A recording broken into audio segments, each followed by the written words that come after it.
Hello children, welcome to social science class for grade 9. Today we are going to start a new chapter in economics, the story of village Palampur. The purpose of this story is to introduce some basic concepts relating to production. Let us start. The Palampur is an imaginary village. This is not a real village. So the main activity in Palampur is farming. The other activities are small scale manufacturing, transport, dairy, etc. The Palampur village is well connected with nearby villages and town. One of the nearby villages is Raiganj. It is of 3 kilometers from Palampur. And second one is the nearby town. The name is Shahpur. So Palampur have various transports or many kinds of transports are available like bullock carts, then jeeps, motorcycle, tractors and trucks.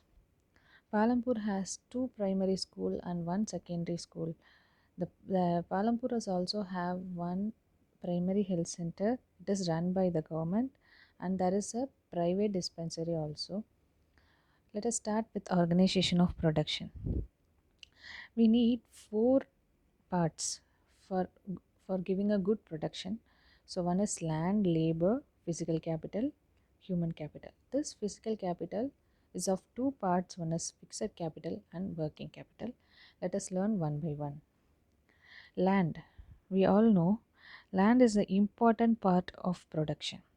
So, as we said, in village Palampur, the main activity of production is farming. So, for these peoples, the main part they need is the land because they are doing farming.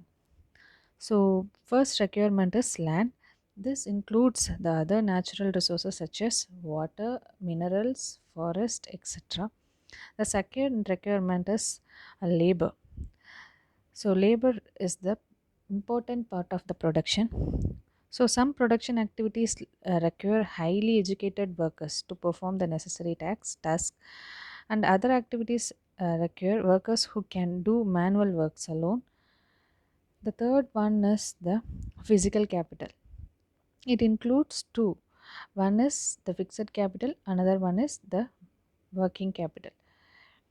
The tools, machineries, buildings includes fixed capital. Tools in Palampur village, tools and machineries include the farmer's plow, and the machineries means it includes the generators, turbines, computers, etc. Tools, machines, buildings can be used in production over many years and it is called fixed capital. The second one is working capital. The raw material and money in the hand or comes under this working capital. Production requires a variety of raw materials such as a yarn used by the weaver and the clay used by the potter. Also, some money is also always required during the production to make payments and buy other necessary items also. The raw material and money in hand are called working capital. So, unlike tools and machineries, they are used up in production. It is the fourth requirement. Okay.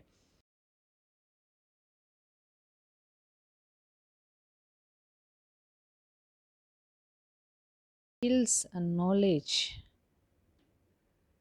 from the human is called human capital. So every production is organized by combining land, labor, physical capital and human capital. So this is called factors of production. So let we are in the next part we are going to learn all those things in detail. So the next part is farming in Palampur. So how they are doing farming. So how they are dividing the land, how the land is fixed, and what are all the crops they are growing in that particular village. So in which month they are growing uh, the crops, and also about the method of farming in Palampur we are going to learn in the next part. Thank you. Have a nice day. Hope you enjoyed the class.